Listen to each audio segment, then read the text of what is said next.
second. Let's try. There we go.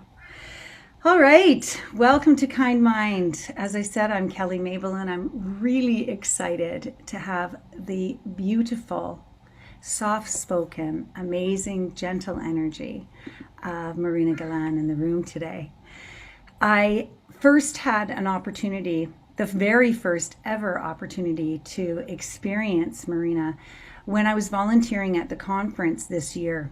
Unbeknownst to me, this new lovely soul would come into my life and strike me with something that was so special. Marina and Judith Sedgman were speaking at the closing of the conference. And if you've ever been a volunteer or participated in those conferences, they do run for us people in Canada at 1 a.m. in the morning. So we are getting up at 1 a.m. and we're having a full experience of the principles hour by hour. And as a volunteer and tech for the rooms, that job is a little bit on top of everything else. So even though we're deeply listening and we're invested, sometimes I come to the very last room and I'm just shattered, and I'm at a place where it's like, okay, one more conversation, I can do it. And at this point, it was such a blessing because I wasn't having to work the room. So that meant I was able to fall into this deep and amazing experience with Marina. And as I said, she had me from hello. I was moved deeply by the conversation. I was in a place where I fell away. I fell away from any thinking I had about being tired, and I became deeply connected to the message that she was sharing at that time and continues to share with this community as a labor of love from her lovely home. And am I going to get this right? Queretaro? Do I have that? Is that right? Am I saying that right? Almost, because the U is silent, so it's Querétaro. Queretaro. There we go. Queretaro, Mexico. And she's coming to us this morning to yet again share the wisdom and hope and understanding that the three principles offers all of us here in this global community. And so, I'll just give a little preempt. A lot of people say no bio, but I feel I've gotten to know Marina and some of the conversations that she's had in other courses that we're in, because she's on the board with 3PGC and she supports these types of conversations. And so I've been in class and she's been supporting us to get to the different rooms that we need. So she is a coach and a facilitator and a consultant and an amazing conference speaker, as I said. Also a mother of three boys. And as I said, Querétaro, Mexico, all the way from Mexico. And she opened my heart. She opened my heart to something I hadn't seen before about having me, or the personal understanding of who I am, fall away so that we can get into a deeper feeling of what this understanding is offering. So when I was with her in that experience, all my thoughts, everything that I had been feeling in the moment was just able to fall away. And I was just with her in the most beautiful feeling that I am sure she is going to emanate today. So without further ado, my dear new friend, it's lovely to have you. Thank you so much, Kelly. I feel flushed by so much kindness and so much beauty that you are saying. Oh, wow. It's interesting to realize that we never really know if what we are sharing will reach anyone out there or how. And we do it out of such a sense of service and with such faith in the whole process, in the whole design, that if it has to go out there and touch someone, it will. And that's pretty much all we have to go with, right? And that's a big, it's a big have. That's a big have. Yeah. That's huge. But in that same sense, the understanding it impacts everything in our lives. It allows us to just become present and follow that natural movement that dictates what is next, what we need to do, what needs to be said. And we just trust that. We can trust that. There's a beautiful quote by Anthony de Mello that I quote quite often because it has impacted my life in so many deep and beautiful ways. And it says, enlightenment is absolute collaboration with the inevitable. And when I first heard that, the first question that popped into my head was, well, what is inevitable? And I lived for that question for quite a few weeks, observing and allowing life to answer the question. And suddenly I realized that what is inevitable is whatever is being right now, both outside and inside of us. Whatever is showing up is inevitable. Whatever we are experiencing is inevitable. Whatever thought is popping up is inevitable.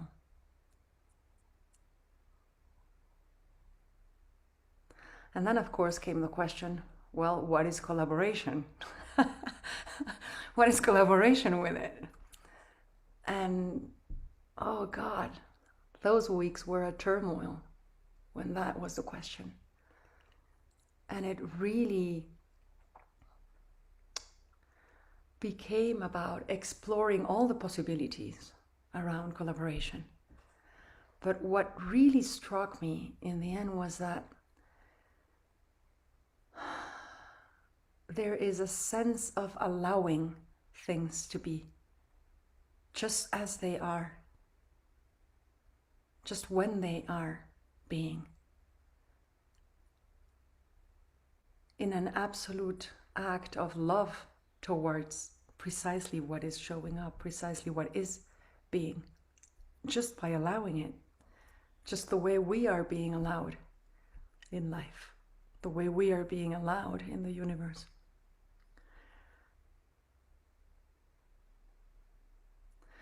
But as the days went by, I started seeing that if I was present enough, if I was quiet enough, if I was observing and listening deeply, then at some point, something would happen inside me that would point to the next step, that would point to what wanted to come through, that was completely impersonal,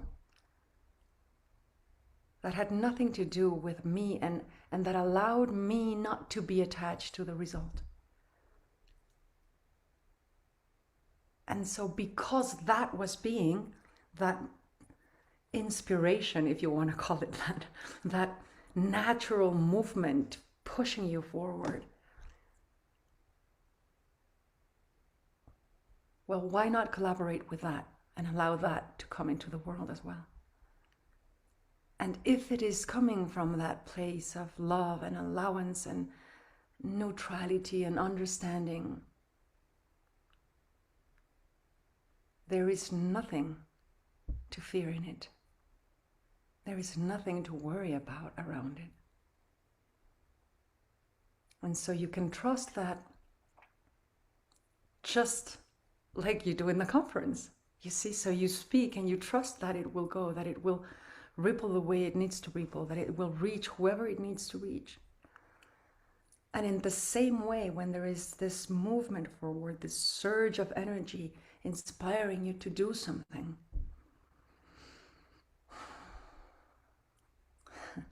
your mind might make up what it is about and where it is supposed to go, or to whom or how, but it will often surprise you by going in a different direction and in a completely unexpected way, and touching unexpected people literally in ways we could not have imagined. Like the possibilities we can see are so tiny compared to the possibilities that life can offer.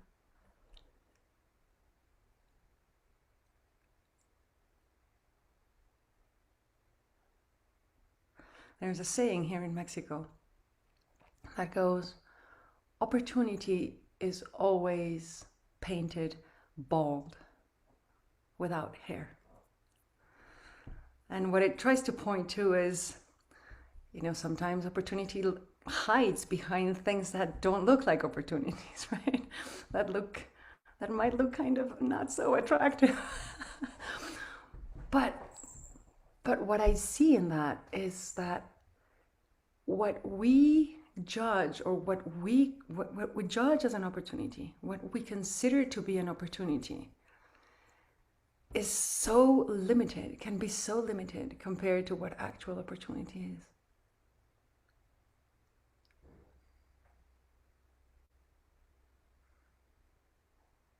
We really have no idea. But we can trust the design, and we can trust the process. And it's interesting to say it that way, because when you say I can trust something, it would seem like it's outside of you, right? Like I can trust that.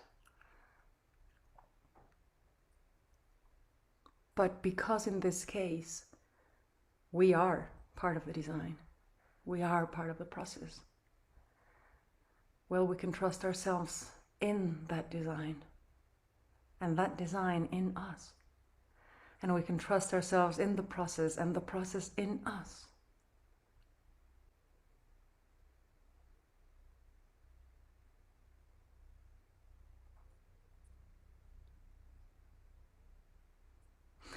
And there's that little word, trust, which seems to be full of preference and full of future. Where lies trust? Does it belong to the one who gives it, or does it belong to the one who earns it?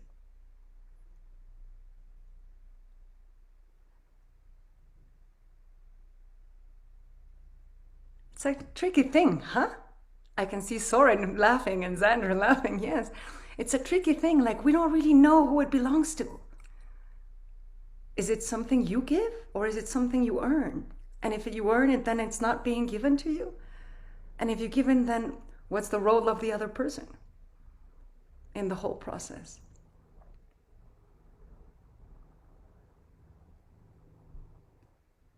Are you the truster? Are you the trustee?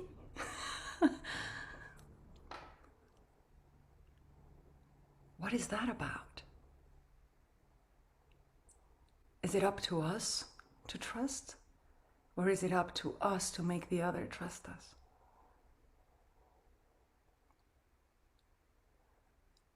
But you see, all those questions are valid if there is separation. If there is no separation, and we are talking about the whole process of life, the whole design of life that we are part of, then trust becomes a much wider possibility.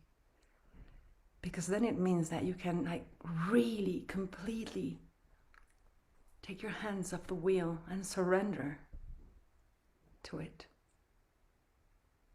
You can allow life to take advantage of you. You can allow life to do you. You can offer yourself, make an offering of yourself to the process, and just flow with it.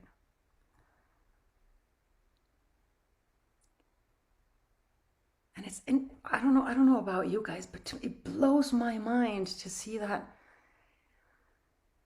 in that there is absolute freedom.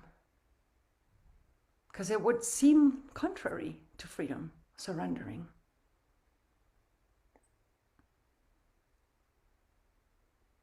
But it's actually the opposite. When we surrender, we discover ourselves as completely free, inevitably free.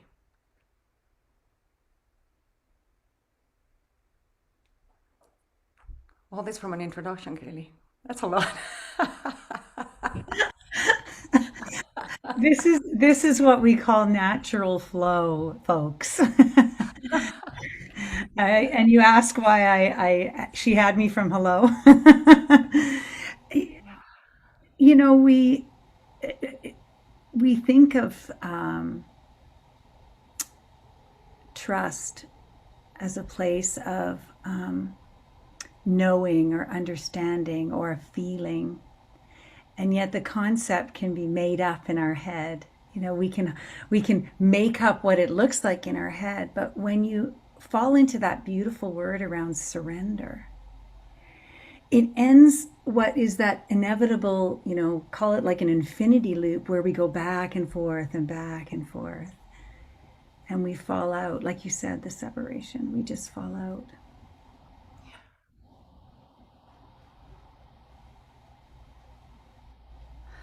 You know, it's interesting to see all that surrendering can bring. Because it brings not only freedom, but it also brings lightness, and it also brings joy, and it brings fun, because then you don't have to take things so seriously.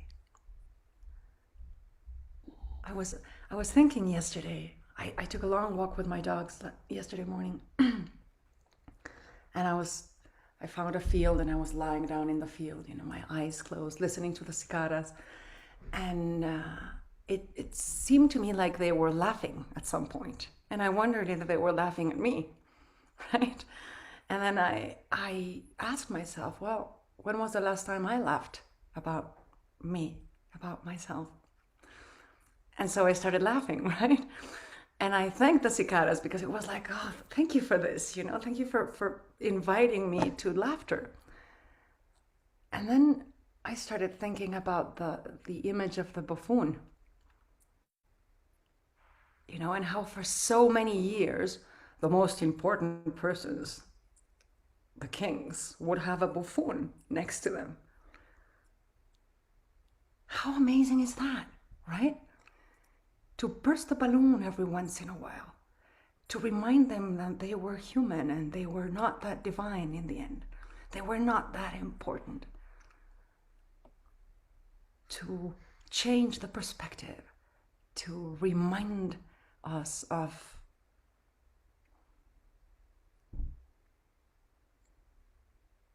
the fact that everything is temporary.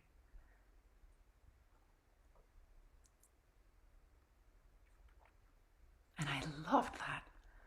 And I kind of wished yesterday morning I could grow a buffoon, like the way you grow a tumor. I wish I could grow a buffoon somewhere around me so that it could just come with me anywhere and remind me to just, you're not that important every once in a while, and burst the balloon of the ego.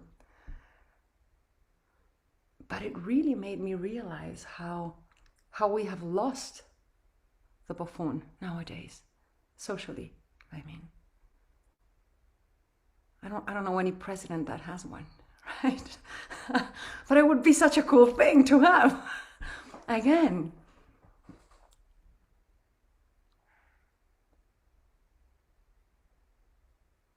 And I guess one of the voices in our heads is a buffoon, always, right?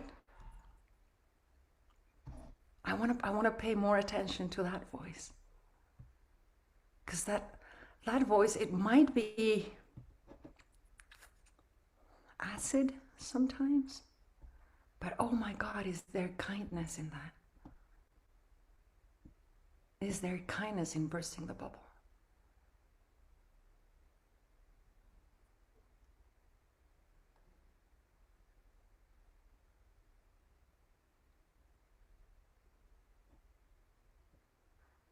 And I think that comes a lot with surrendering, you see, as well. when you can surrender to the design, when you can surrender to being guided in life. Because that's the whole thing about the principles, right? Like that's one of the main things we discover suddenly via the principles, that we are being guided. And we didn't know that before. And the whole guidance system is called the feeling, right? So you follow the feeling, and the feeling will tell you whether you're thinking too much of yourself, or taking it too seriously, or too personally, or too dramatically, or whatever. Or if you are actually aligned with the flow and ease of life. In a way, it's like being a branch in a river, isn't it? Like you're just floating there. But if you're aligned with the flow of the river, you're just flowing. Whereas if you are perpendicular to the flow of the river, there's resistance, there's noise, there's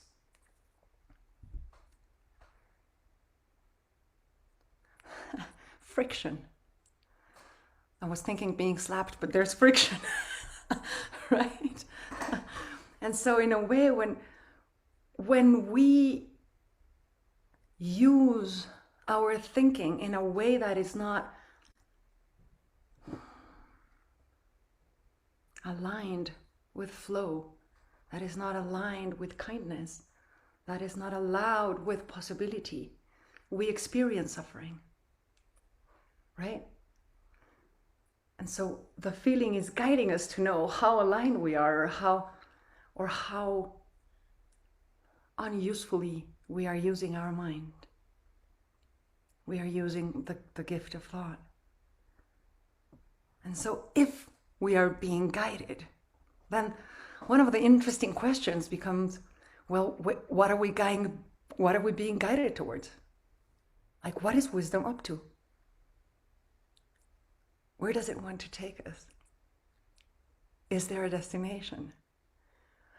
Or is it really just a way of life? The invitation to experience life more kindly, more gracefully, more lovingly, more easily.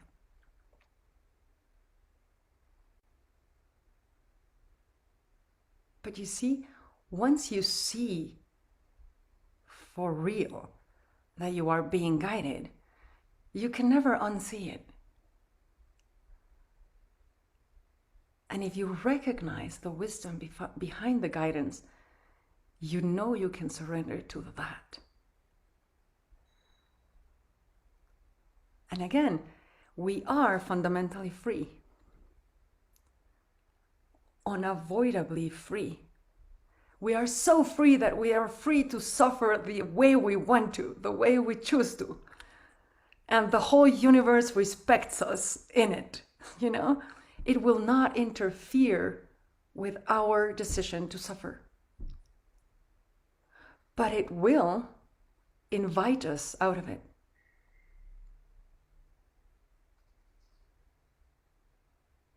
Through suffering.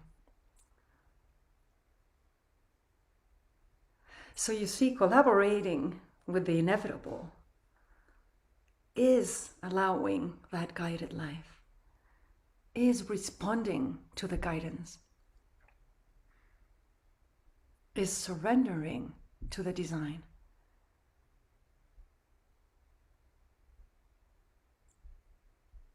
To have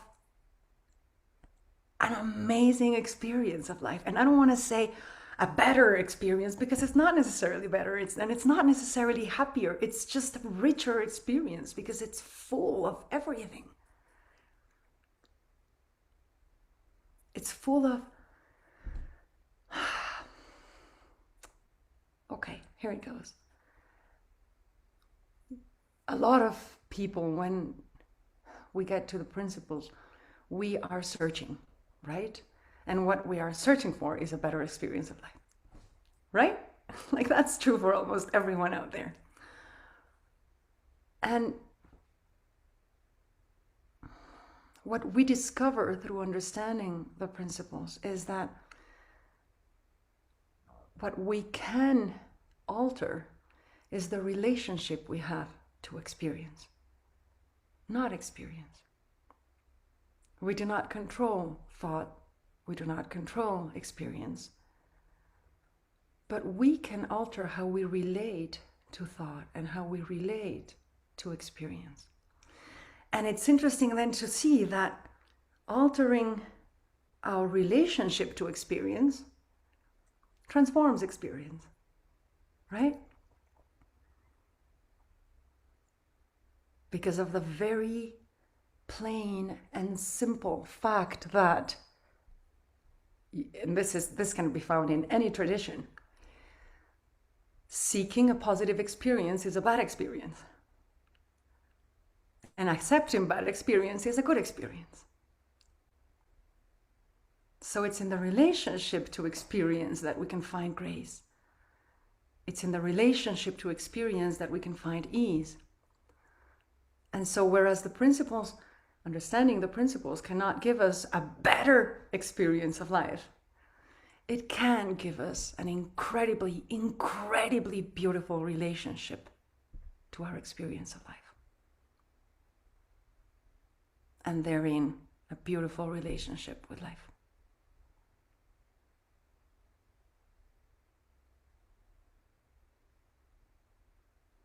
But we're still free to suffer.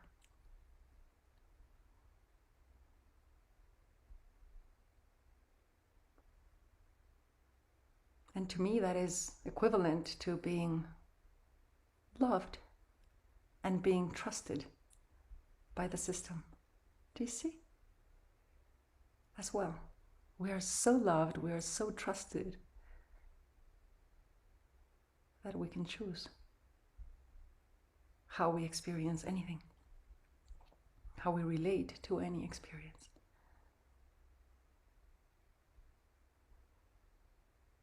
So there is freedom in love, and there is love in freedom. They are synonyms. You know that famous Jack Pransky quote that says, "All we are is love, peace, wisdom, and the ability to believe that we are not"? That kind of looks like the bad guy, right? The ability to believe that we are not. But in reality, that guy is freedom. You are free to believe that you are not.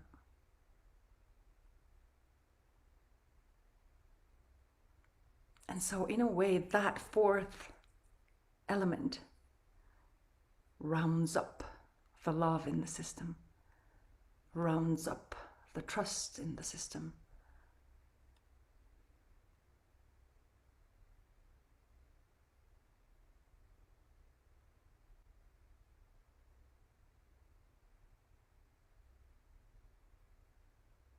And we will all choose to suffer every once in a while. Because that's what we do, right? But we don't need to take it seriously. Hopefully we will learn to respond sooner to the invitation. So in a very strict way, the three principles understanding makes you incredibly intolerant to suffering. Because you respond to it faster. You align yourself faster. You don't need to reach the extreme of suffering before surrendering again.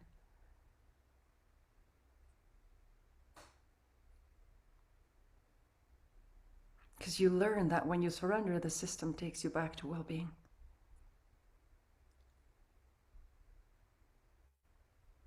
So that's what wisdom is up to. That's what life is up to. That is the inevitable. And we can collaborate with it. Who knew, right? Who knew that we could collaborate with well-being? Not only ours, but the world's, the universe's well-being. Because you cannot affect one cell without affecting the whole system, right? So whatever we do in ourselves reverberates through the system. It impacts the whole universe. The way you relate to your thinking and your experience impacts the whole universe. Damn, right? Kind of blows your mind.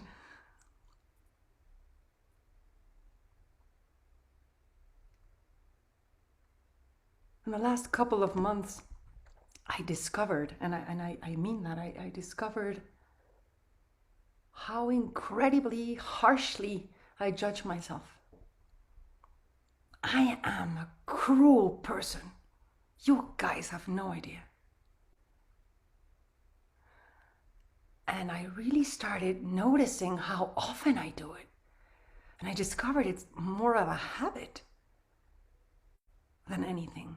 You know, it's just habitual thinking, judging myself horribly. And so I started paying attention to it. Not the content of the judgment, but the fact of the judgment. And I started noticing how I was reacting to it habitually, you know, fearing it, running from it, hiding from it, making myself small, unknowingly validating it. And then I wonder, wow, how can this be impacting the universe?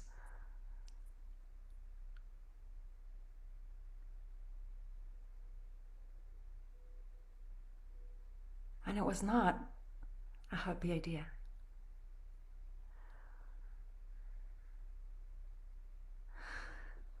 And I guess the buffoon helped, because I kind of started not taking it seriously anymore. And I started being able to say, oh, there you are again, you habitual thinking. Yes, I will allow you, but I will not validate you. You can pass through. I will allow you, I will love you, but I will not validate you. I will not give you the gift of attention and energy and response. I will just let you go.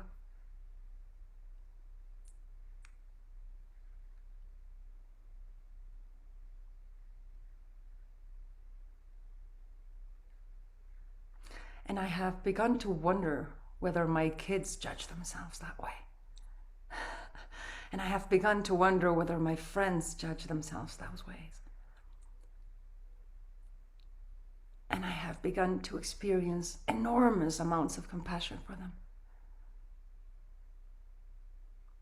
And I want nothing but to extend the invitation for them to learn to be kinder to themselves. For me to learn to be kinder to myself. And here's the thing, guys. I don't know how to do it. I have no idea of how to do it. Like, how does one even begin to be kinder to oneself? What does that even mean? But because we are part of the system, because we are part of life, because we are part of the design, we cannot ask a question and not have it answered.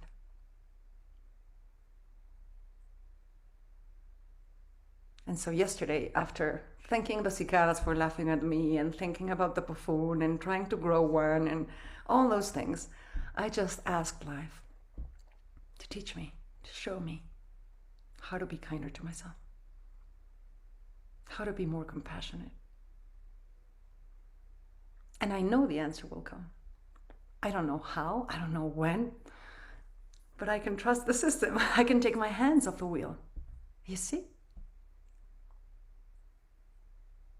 Again, if we are being guided, does that not mean that we are being held? Does that not mean that we are being supported? 24/7? And how amazing is that? To know that you have the universe with you, right?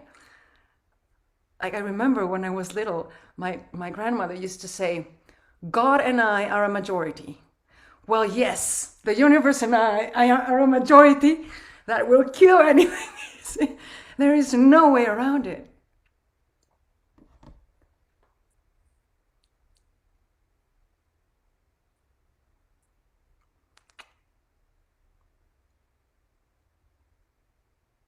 What a great gig, isn't it? What a great gift. What a joy to experience this. What a gift.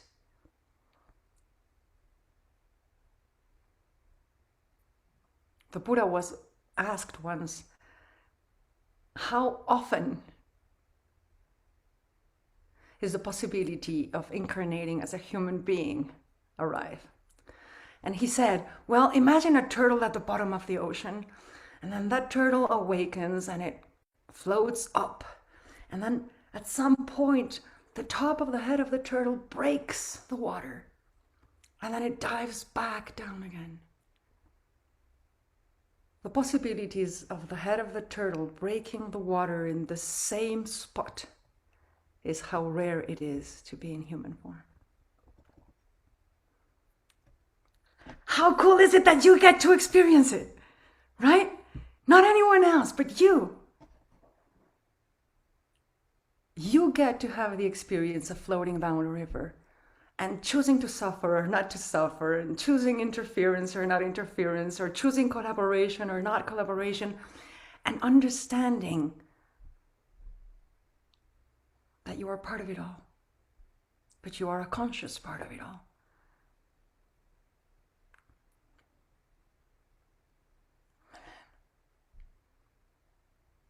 You are such a miracle.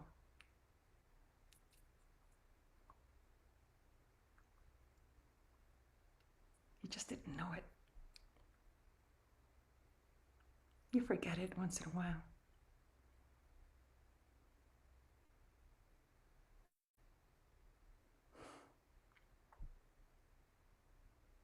It's not what you experience, it's that you experience. It's not what you think, but it's that you think. It's not what you are conscious of, it is that you are conscious. And all that is not up to you. You see, the miracle is not up to you. Thank God, right?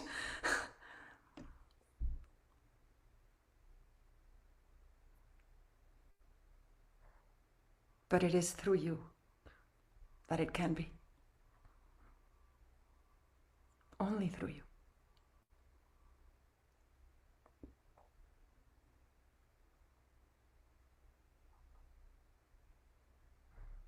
Is this making any sense? Yeah? Okay, cool. Good. So many thoughts and concepts in one very small 40 minutes of unfoldment. And it all makes sense to me.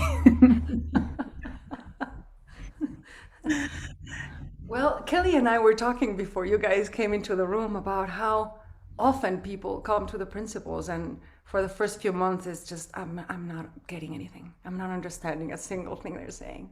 Right, Kelly? Yeah. Well, I'm glad it's making sense at least. My girlfriend's in the room, and when we were on holiday, we had a mantra, what the hell? What the hell? We kept saying, what the hell? And it was a joke because, it's that concept of really understanding and then not having to at all because we're being guided, as you said, moment to moment. I love that. Understanding but not having to at all. Because again, you can let it take care of it. Hands up, baby, hands up. Give me your heart, right? Yeah. Absolutely. Absolutely.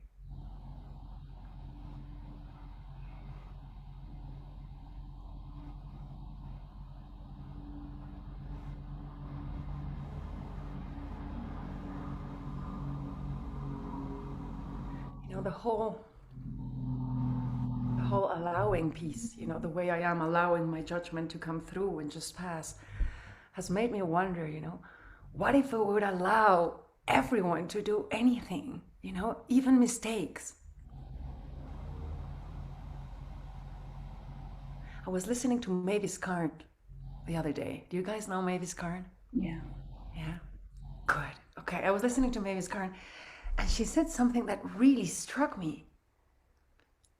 She said, well, if a child lived in a family in which falling was viewed as wrong and it was punished and it was judged, the child would never learn to walk.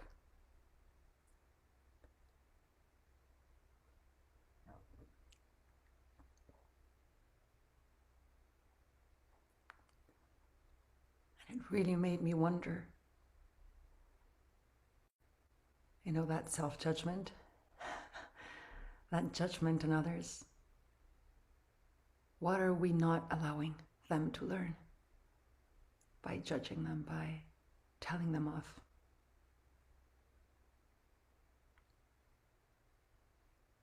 Or ourselves? What are we keeping ourselves from?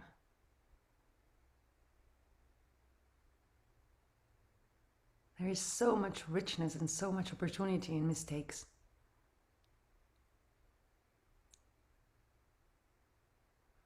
One of my favorite quotes is by Samuel Beckett, and it says, "Good, so you have failed. Great, now fail again. Fail better." I love the idea of failing better.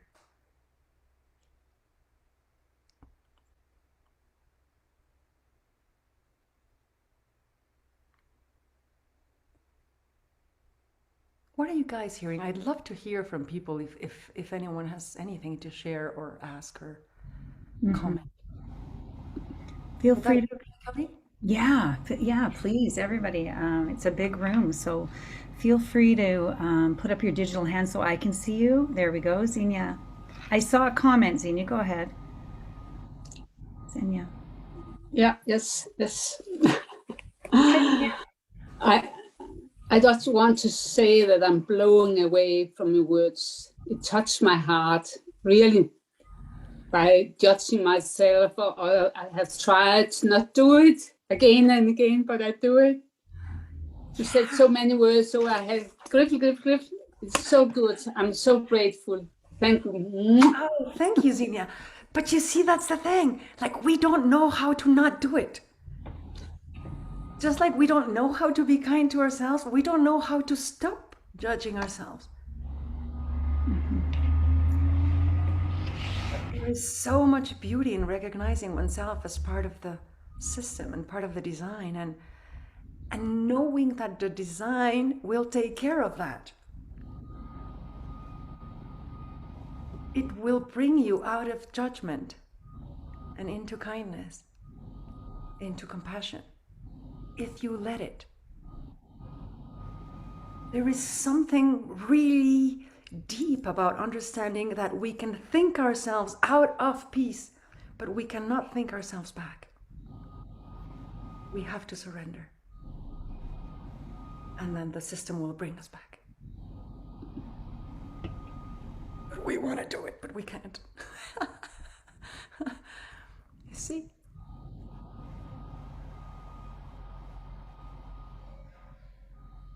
Thank you, Xenia. Thank you so much for sharing yourself. Thank you, Xenia. Hugs for you. Thank you, Xenia. Tom, go ahead, please. Lovely to see you again. Yeah, you too. Hi, Marina. Hi, Tom. Good to see you. Great to see you. I love the when you talk about wisdom, and I wanted to share something that I saw around wisdom that was often confusing in my life because I always thought like wisdom knows everything.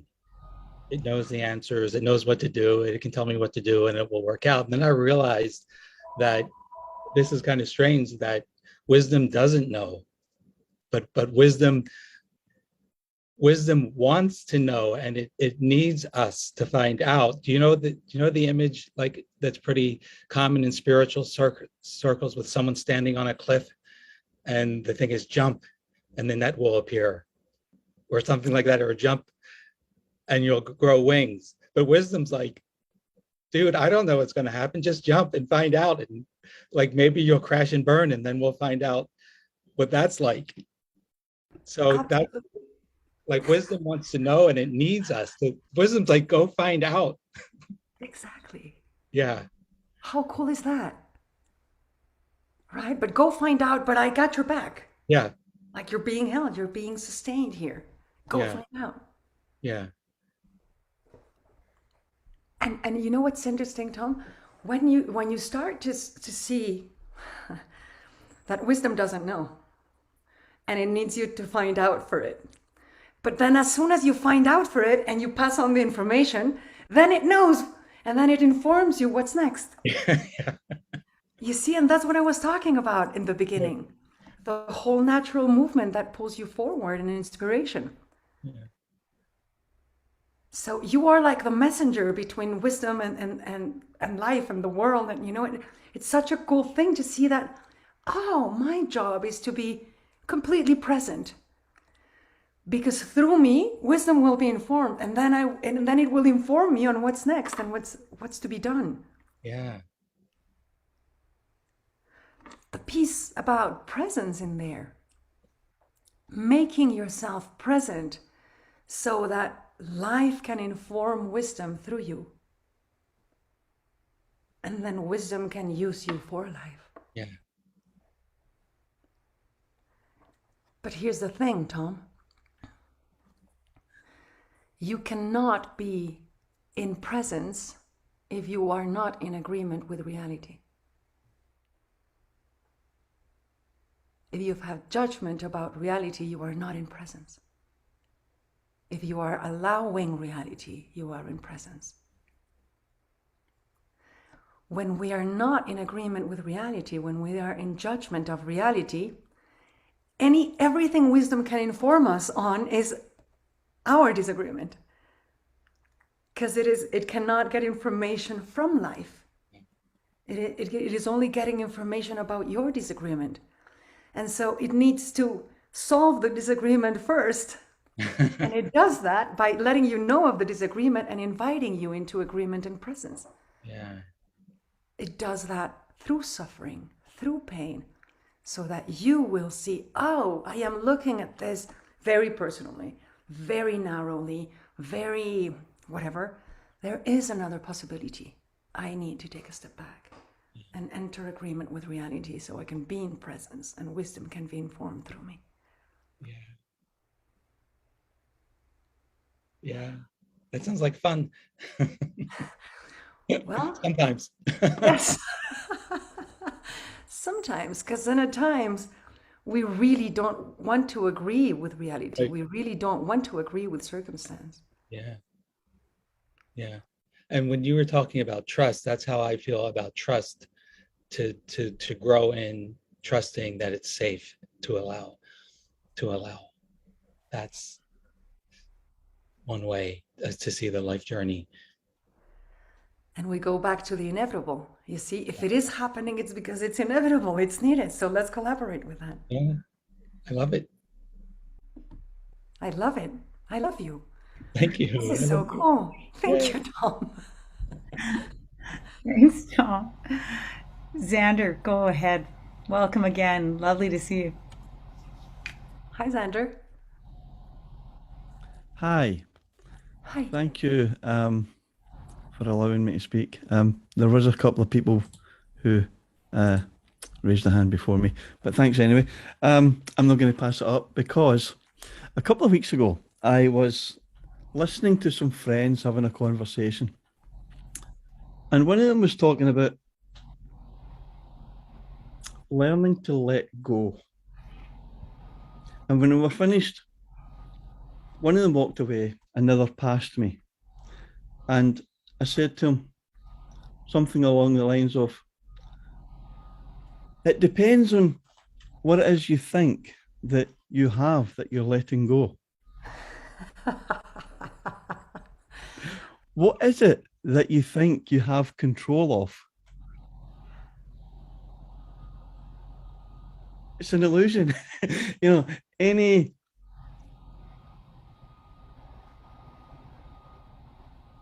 resistance to what is suffering.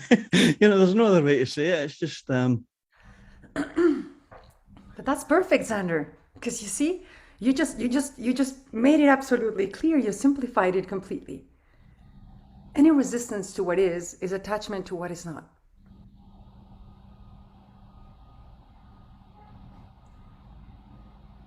Is holding on to what is not. It's getting stuck on the riverbank, isn't it? Yeah, and because it is not, you are holding on to something that does not exist. Duh, what's the point in that, right? So you think you're holding on to something, but there is nothing to hold on to because what you're holding on to is not. It's like sand. It's going to slip through your hands. I know, yes.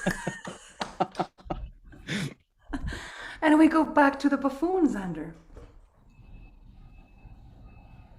How on earth are you going to take seriously your acts of holding on to things that do not exist?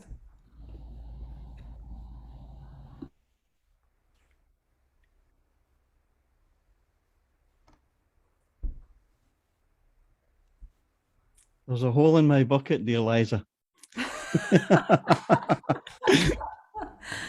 God, I love that song. Thank you for bringing it. Thank you so much. Yeah.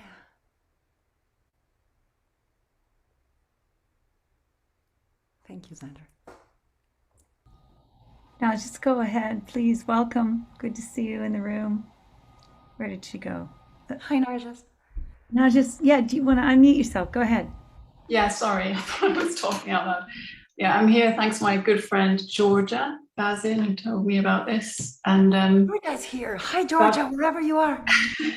I've come to this through strange means. I've not really come across the principles, and I'm just raising my hand to say, where can I read more about the principles? I mean, a lot of this is overlapping with things I do, like meditation and letting go. It's interesting that that's an illusion. That seems to be one of my big asks, but I do get that it is an illusion, and thinking itself is one. But you seem to also give thinking a lot of credence, because it's going on. Obviously, we're doing it as conscious beings. But yeah, it's all really interesting. I loved what you said. I loved your vibe, and I want to know more. Great, Narjas. Welcome to the tribe. We all want to know more or less, depends on how you look at it. Yeah, exactly. Simplification would be lovely. Yeah. So you can find tons of information online, but I would suggest you start with 3pgc.org, which is the international organization that their aim, or our aim, is to get the principles out there in a depth of understanding. Not only get them out there, but get them with a good depth of understanding, you see? So I would start with 3pgc.org, and then from there, you will find endless sites. There are tons of books now. There were not so many before. Mark can tell you about that, right, Mark? I just need a quick fix. Summary. These are the principles. Something like two legs are good, or whatever, for a bad. That's Perfect. You will find that in 3pgc.org. Don't worry about it. It might not be quick, and it might not be a fix. I like cheating. But I promise you, it will be transformative. That I Thank can you so much. promise you. Cheers. Wonderful. Good to have you here, Narjas. Thank you. Yeah, thank you, Narjas. I will say there's a lot of references available, books and reading material for those who are just beginning their experience with experiencing the way wisdom is always with us. And you'll certainly find a list on my page at kindmindacademy.ca. And Marina also has things to offer on her page. Is it .org, Marina? MarinaGalan.org, is it? .com. .com, MarinaGalan.com, which I'll type. I have a difficulty thinking of myself as an organization. Yeah, me too. For now. I don't know in the future, but for now, I think of the org as organic. Let's just call it organic, if I had to use that term. That's good. Thank you for that. Yes, absolutely. Absolutely. Mm-hmm. Kelly and Marina. Hello, Mark, William. Hi. Hello. Hi there. Beautiful to see you guys. It's great to see you, I Mark. was just thinking of Najas there, wanting to know where to start. And where it starts is with Sydney Banks, the man who uncovered this about in 1973. And I think it's wisest to go directly back to hearing him speak. And there's a site called sidbanks.com. And on there are DVDs and a variety of resources that he wrote personally and said personally. And that's the real deepest source we have, and we're very lucky to have it. So, and from there's been a lot of writing done, some of it very good, and some, not as deep, but everyone's doing their best. So there you go. That is a great direction to point people in. Thank you, Mark. That is really great. There's some original pieces. Sid wasn't very much of he didn't want people to follow him. So for a very long time, there were no recordings, nothing of Sid that was available until the community that was considered his circle really, really felt that there was such a deep and profound message that it needed to be grabbed onto at the time. And so, yeah, we're very blessed to have what we have, and it is not extensive, but it is definitely profound. Thank you for that, Mark. He's the man. He's the source. Yeah. The thing that keeps coming up for me, Marina, the one thing is that when Sid said, if only the world, the people of the world, would not fear their experiences, that they would be open to the wisdom and possibility of the way they could live their life fully and completely. And that just seems to be what keeps circling me in this room today, where when we let go of the fear of our thinking and all the things that we create in our mind, that there's an opportunity to say yes to where the unknown may be pointing us. Yeah. Well, we are trying to find the dreamer.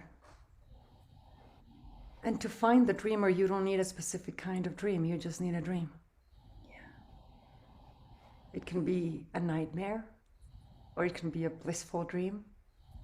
It doesn't really matter. The content of the dream doesn't matter.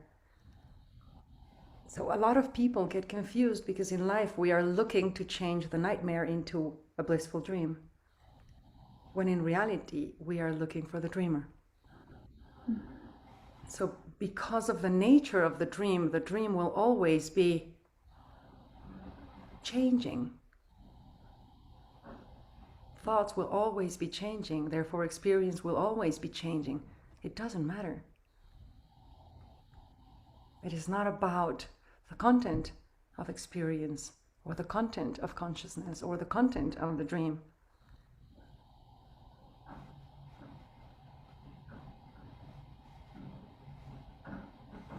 We need something to wake up from as well. Yeah. Not only something to wake up to.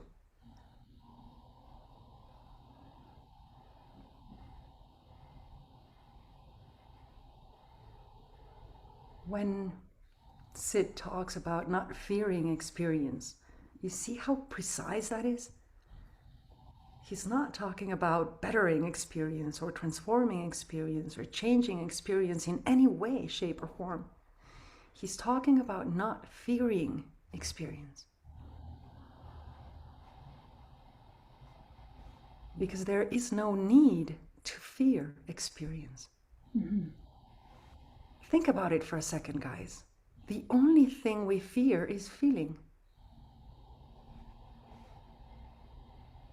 There is no fear of circumstance. There is only fear of how that circumstance will make me feel.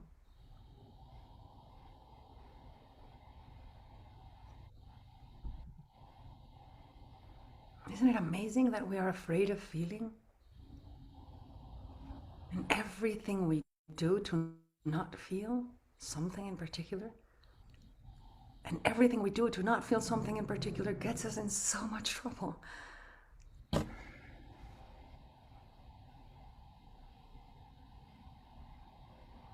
Whereas when you're okay having any experience, you are free. Then you are truly free. Because then you can experience anything. No judgment. Just learning.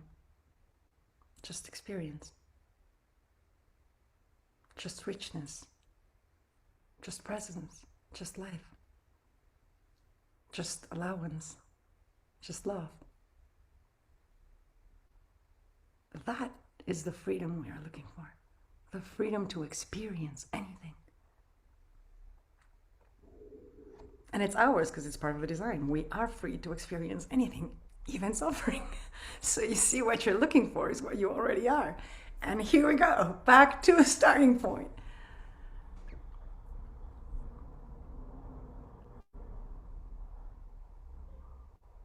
We only get confused because we think it's about the content. And it's not. It can't be. It can't be because the content is non-controllable.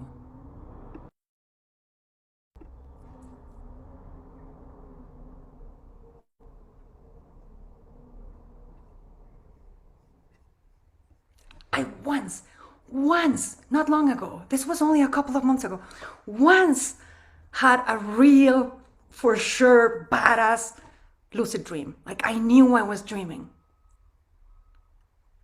And I said, oh my God, this is it. Let's control the dream. Impossible. I knew I was dreaming and I could not control it. And it was infuriating and frustrating. And then I said, oh, right, so I get to be conscious of it, but I don't get to control it. Same. So being conscious of the dream allows me to experience the dream in freedom. Completely, fully, vividly. Let's feel sadness. Let's feel loneliness. Oh my God, loneliness is the most beautiful, tender, delicate thing one can feel if we allow ourselves that gift. It's like water droplets trickling down your back. So delicate. Such a beautiful thing to experience.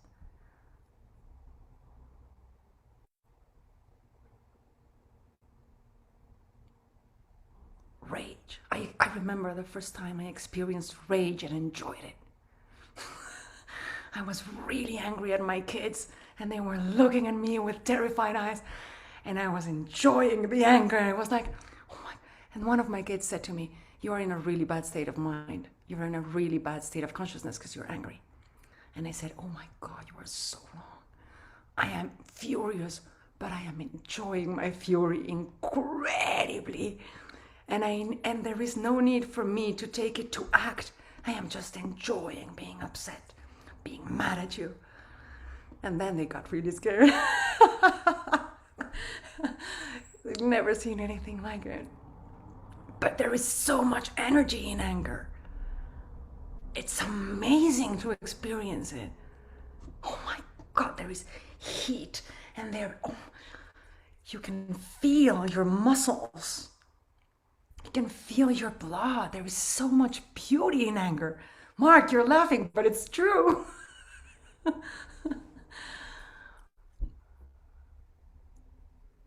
We're just scared because we think that we need to take it into action.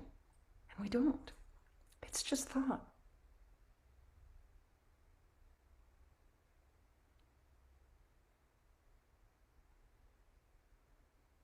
Like I judge myself horribly, but there is nothing I need to do about it. I don't need to fix myself so that will stop. It won't. It's not about fixing. It's about recognizing the nature of the judgment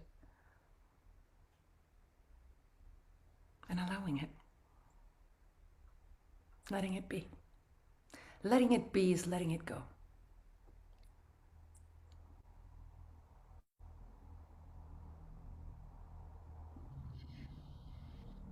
There's a rhythm to that too. There's a beautiful rhythm around that.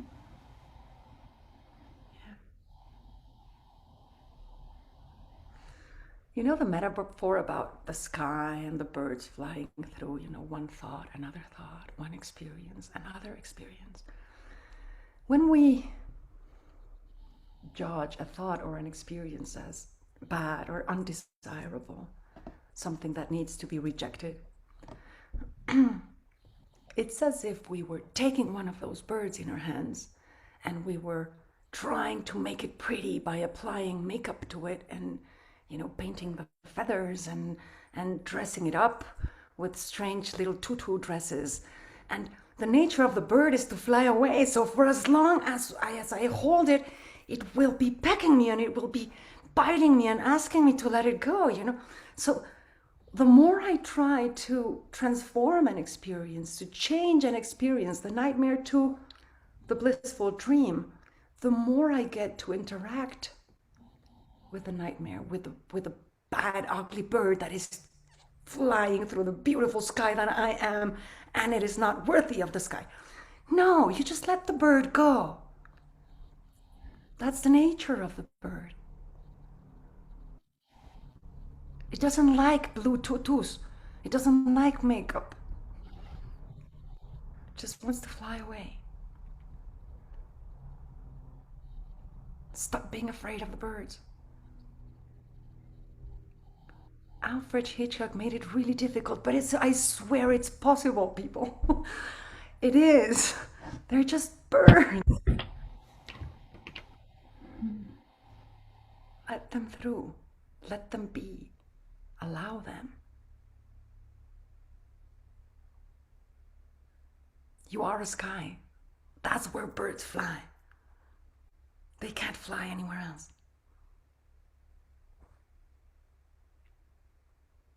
Let them be. They can't hurt you.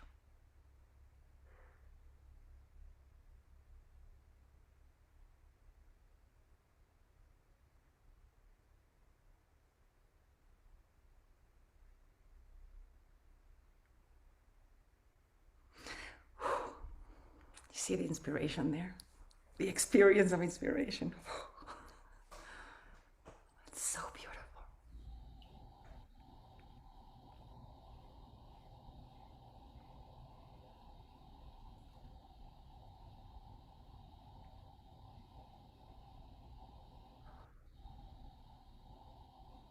James, you want to unmute yourself? In a period after Sid had his experience, he was having dreams at night, obviously, and he had a recurring dream. He said, "I can't wait to go to sleep at night and have this dream." And it was a dream of falling off a cliff, and instead of being terrified and having a nightmare occur, he embraced the fall and dived into it. And immediately he entered a state of bliss. And so he couldn't wait to go to bed again at night and have that dream again, and to that, shed the terror and enter the beautiful feelings. I can't interpret that. I can only repeat it to everyone. Oh, that's a beautiful story, James. Thank you so much for sharing that. You're welcome.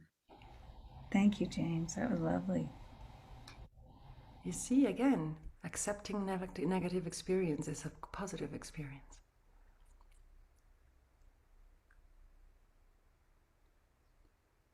Yeah. There's a beautiful book by Philippe Petit called On the High Wire. He was a high wire walker.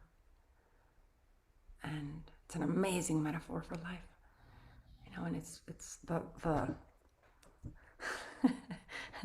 the chapters are named, like the first one is standing, and the second one is the first step, and then another one is running, and another one is falling. And he explores the nature of falling in such a beautiful way, in such an accepting way, a little bit like what you're sharing, James, embracing the fall so that you can actually have the experience of falling. So you can turn the experience of falling into something valuable by experiencing it. Only. That's all that's needed. There's nothing else. Collaboration with the inevitable. I loved that, James. Thank you so much. I will keep that story with me forever.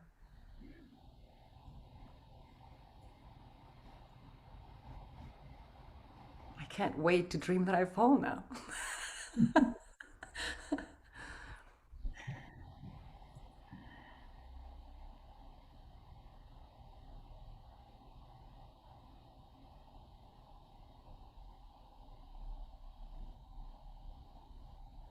I bet a couple of you out there are really wanting to get upset and mad, aren't you?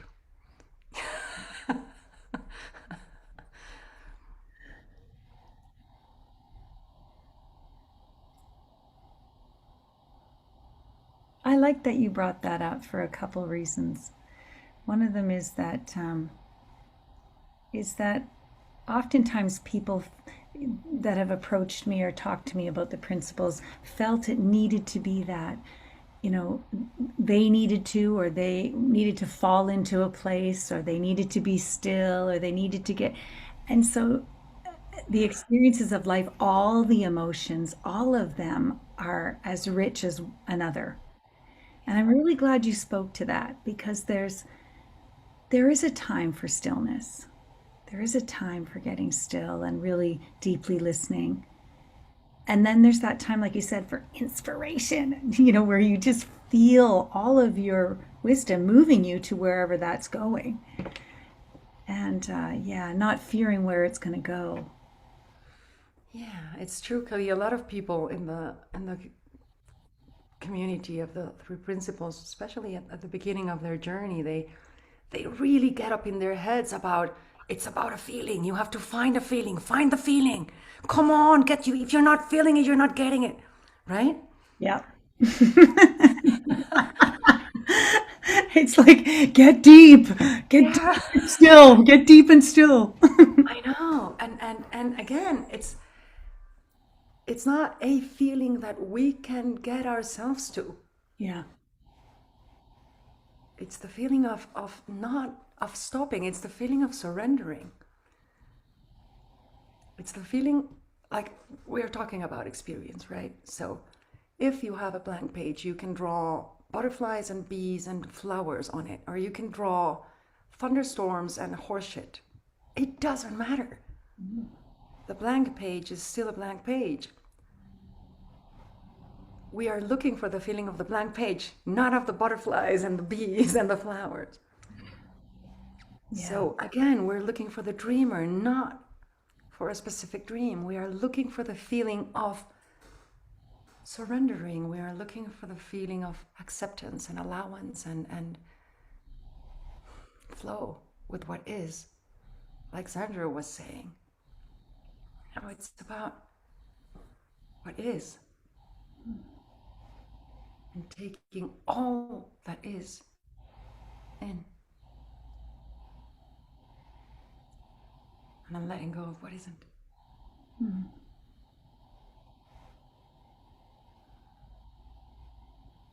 That's why it took me so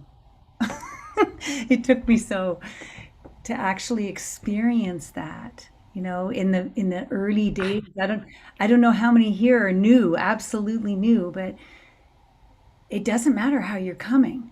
Doesn't matter what you're coming with. We're just so glad that you're here. And whatever you get, you get. I mean, how exciting is that? I know. And then if you get something juicy, you might come back, or you might not. Or you might take it and fly with it. Amy, please come on. Join us. Hiya. Hi. Great to see you. Thank you, Kelly, for having Marina. I saw you in a group that Thomas did a few months ago, and I just thought it wasn't a mistake that I'm on holidays today and can actually come. And then you spoke to exactly how I'm feeling today. I just had a really hard day with my little guys yesterday, and I was really judging myself. And when you said that you judge yourself a lot, it just really made me feel better. And I just, yeah, I needed to be here today, and I'm just grateful, and I feel like I'm normal again. Wonderful, Amy. Thank you so much for being here. Thank you so much for coming. Thank you so much for judging yourself so that we could identify. Yeah, exactly. And have the experience of identifying. This is beautiful. You see? Yeah. Thank you for sharing the humanness that you had, because it's real. We all have it. Judgment. And yeah, and I had rage. So Woohoo! Woohoo! Yay to rage. that's all I really needed to say, but I'm grateful. Thank you. Thank you. You Amy, really. for coming. Thank you. James opened his microphone again, and I don't know if he wants to speak. Do you want Yeah, to go ahead, James, please. Yeah. Just another gem from Sid Banks. In response to a question about how to grow in consciousness, find somebody you trust and listen to them. Of course, he was referring to listening for a feeling. He never said, listen to me. Mm-hmm. He said, find somebody you trust and listen to them. That's beautiful, James. So simple. Yeah, I you know, that comes to me all the time. That's one of my regular reminders that are built into me now. Mm-hmm. Thank you, James. You're welcome. Thank you. Again, thank you for sharing with such an amazingly beautiful, peaceful, calm feeling. Yeah. James is a first gen.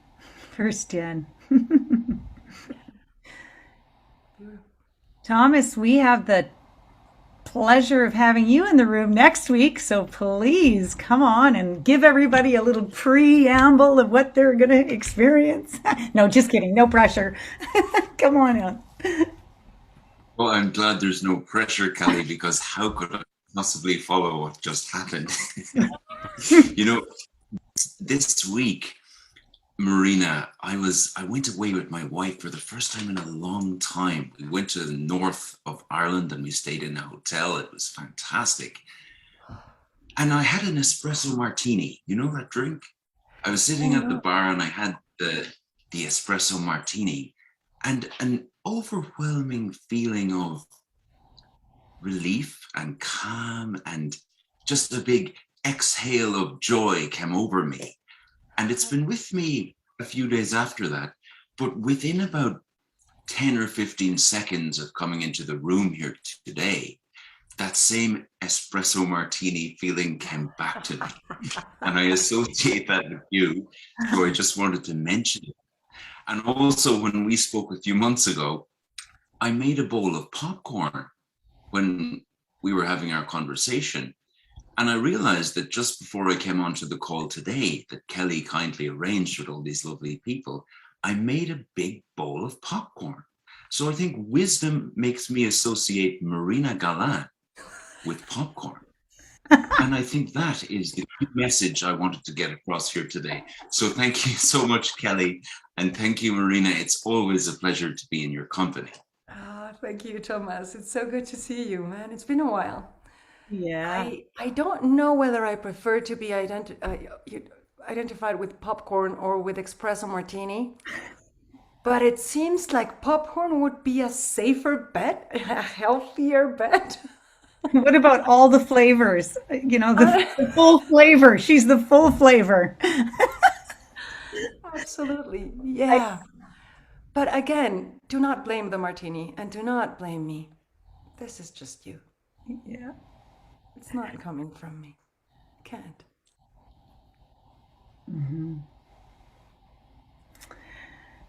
I'm just reading through the chat just to make sure. Of course, there's so much love coming from the chat, Marina.